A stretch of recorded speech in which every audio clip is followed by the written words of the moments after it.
With 5 Gold Press Awards, Team Cherry's Hollow Knight has deservedly cemented itself into our hearts, being as much of a supremely enjoyable video game as it is a narrative work of art.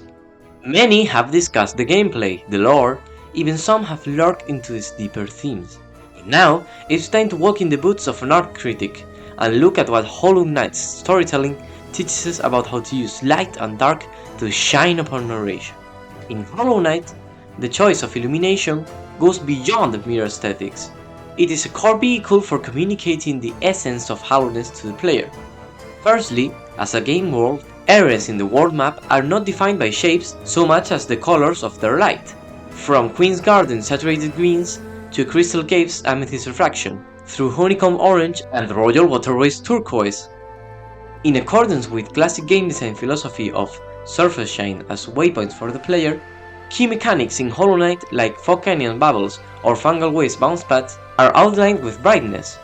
Hell, there's even a whole region in the nest playing around darkness as a mechanic, and both spikes, infection projectiles or enemies, shield exoskeletons or armor, acidic pools and thorns are made to shine in contrast to the dark bases they lay on, while safer environment props, such as bathhouses or swimmable water, are kept diffused rather than polished. Geo, the very currency of all Hallownest, is among the brightest things, bright enough to blind Leg Eater when he is consumed by greed for them. But this goes far deeper than game mechanics. Hallownest uses a mostly dark and cold color palette in almost all of its territory, with either localized dim lights or a diffuse environmental illumination that is a far cry from sunlight. This is not a coincidence. According to the Quirrell comics and some lore turrets around the surface, nothing but dusty winds lie all around the kingdom. The plot of Silksong shall continue the evidence otherwise found in Hera's Den, and confirm or deny this. But we must remember Hollow Knight's plot was written before Silksong was ever planned as a DLC. So nothing but dust, why should we care? The Old Testament uses dust as a symbol for stray mankind, condemned not just to poverty of spirit and matter, but to the eventual withering away of life and any earthly achievements. The counterpart to dust is precisely light, the heavenly beacon, that shines upon dust to give it life and movement. It's not just that man is, in many cultures, born of dust or mud infused by the glowing catalyst of thunder or divine touch, but that the divine itself that lies within us, such as our intuition or reason and innate ideas, are of the light, spiritual order, while it is of the body that is opaque and glowless. Quoth Aquinas, faith is the beacon that lightens reason, a human limited reason, or in Hallownest, an insect reason. It's no mystery that Hollow Knight's plot is about the son of a god, essentially a man, fighting an equally godly incarnation of evil to banish it forever. This first good god is the worm that the bugs of Hallownest refer to as the Pale King. It is a foreign god, an invading alien of Lovecraftian proportions, whose contribution is giving the creatures of a land that otherwise existed as a den of wilderness and brutality, fit only for the social tribes of mantis and bees, the gifts of reason, consciousness and free will. The Pale King's palace is the whitest of all realms in Hallownest, and the way in which this heavenly pure white light spreads is the only one befitting of capital C civilization, the gas lamp. As Walter Benjamin pointed out, Gaslight, through its association with the mature continental Europe, aimed to counterpoint the borrowing darkness of industrial production and symbolize the fruit of enlightenment itself. Through Gaslight, Hollow Knight makes us revere the glorious City of Tears, built on the bright pale ore as Europe builds itself with steel beaming, and while the rain falls, one must but to hear the calling, to heed the summons in Fitch's terms, a summon to mourn the kingdom's current state of desolation and corruption. In such a graceful way, Team Cherry is aligning the player morally with the restoration of all that the Pale Lord stood for, all by the sheer power of light-moving emotion. Gaslight and white artificial ghastly light in general is also the light source for the two main ideological pillars on which the old, civilized Hallownest stood on: loyalty, as found in the Great Knights and the Watchtower, and the science both of giving life to matter and soul-bending, as found respectively in Monomon's Archive and the Soul Sanctum. But still, aren't we missing something brighter? Or something darker? Much, much darker. While Hallownest centers remain under the rule of Gaslight, the source of its gallantry has been dead for long, and the whole realm is clearly a mocking shadow of its former self. In precisely opposite, juxtaposed ways, two other norms of light consume the outskirts of the kingdom. Deep below, the void cradles spiders and civilization long lost, while up in the almost surface, the temple of the Black Egg fails to seal a glooming radiance, as the resting grounds whisper with the souls of dead dreamers. Let's begin in the absolute dark. As we said, Hallownest is but wilderness without the worm, but long, long before them, it seems like local gods already coexisted with the White Hand. These deities led a civilization of its own deep underground, a clearly spiritual community that, despite not being stranger to soul bending, built itself around the usage of a pitch-dark liquid called the Void that they seem to fuse with and procreating. In Japanese art as understood by Junihiro Tanizaki, the aesthetics of the shadow are not shunned for any association with evil, but rather praised as a natural symbol of harmony and peace. Even if the tones of the kingdom's light and lack thereof may instill loneliness into the player initially, he soon understands through mechanics and lore that Void is the very soul of our protagonist, both comforting and helping him in his struggle and allowing him to make amends with his own death in a duel of honor. Our dear fighting bug is unique in its kind in that sense compared with the rest of Hallownest's inhabitants, except he isn't unique at all. He, like the vessel that was tasked with his sealing the radiance, was one of many failed attempts between king and queen to birth a worm with void instead of soul, making him thus immune to the radiance so long as no motion is allowed to grow within him. To us, void is allegorical insofar as it is a literal shadow matter, the matter of the shadow everyone's psychology has to reckon with according to Carl Gustav Jung.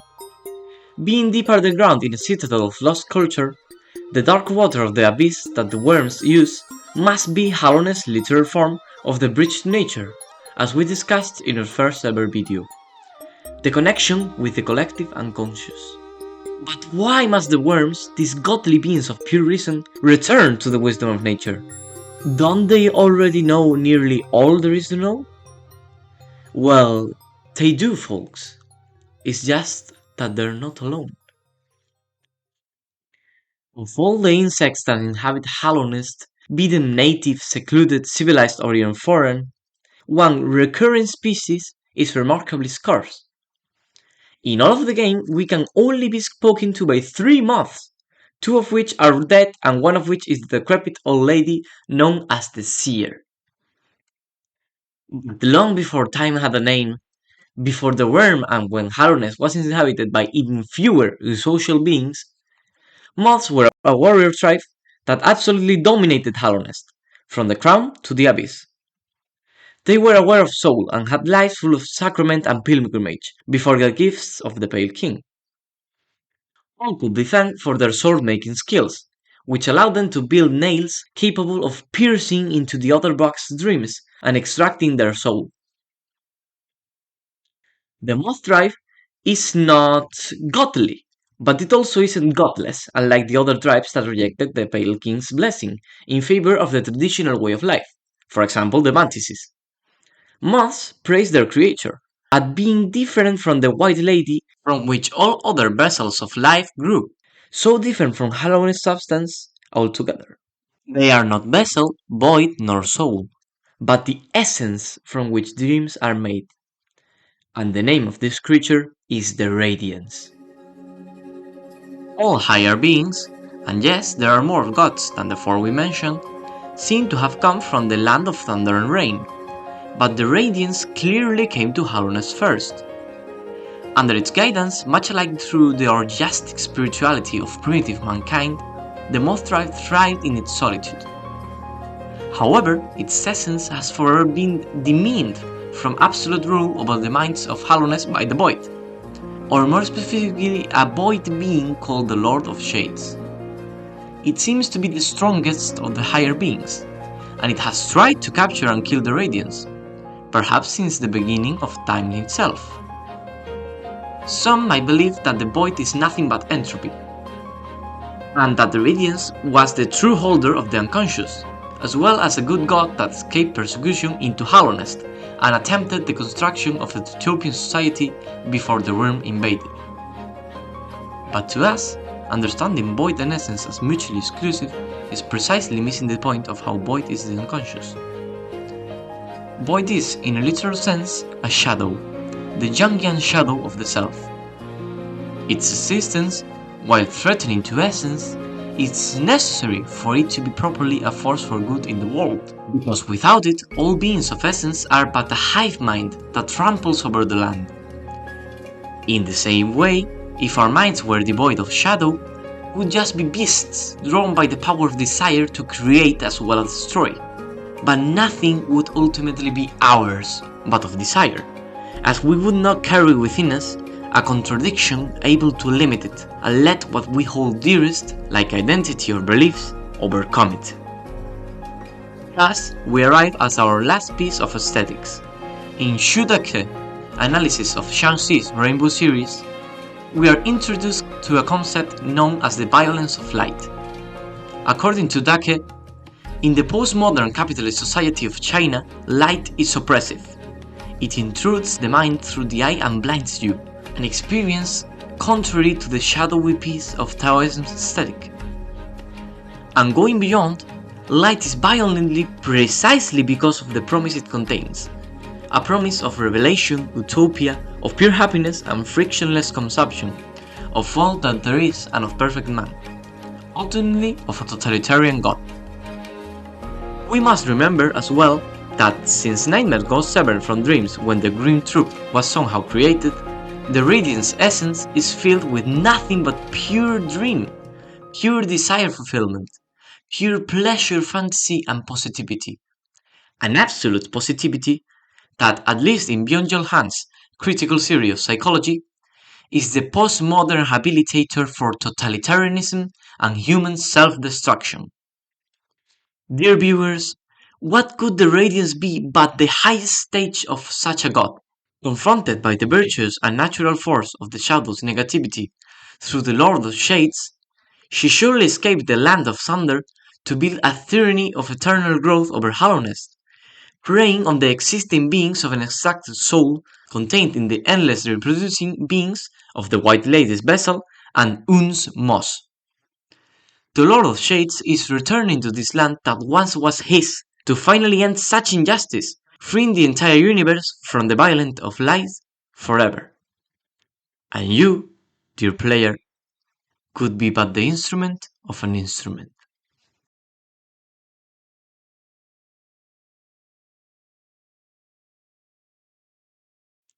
Clearly, with the most dry and howless abundance of hostile life, the void beings by themselves could not reach nor defeat the Radiance, so it had to be tricked into leaving the safety of the dream world and encountering a hand-to-hand combat with the Lord of Shades itself. It was then when, maybe, the Lord of Shades brought the worm to Hallownest, not as an alien invader, but as a restorer of darkness, so that the non-moth bugs could accept his domination through reason, mostly out of a weary prescience to protect their free will, as stated in the Fungal Wast's lore tablet. By itself, the Pale King's rule clearly was not enough, despite all its efforts in domesticating the wildlands and isolating Un, developing the science of soul bending, and even reconciling with the vessel, be it through the marriage with the White Lady or by precisely helping her to stop producing offspring by chaining her. In a way analogous of how Augustine of Hippo remarks that Christians limit the body precisely to protect its untainted fleshly sanctity from wearing down. The worm's rule of Gaslight, of the non-oppressive, non-violent light of reason, or even more precisely the divine Logos, could be for the clearly superior Lord of Shades a means to an end. And it is now that finally all the pieces of Hollow Knight theology fit together, and our final matter, the infection, comes alight.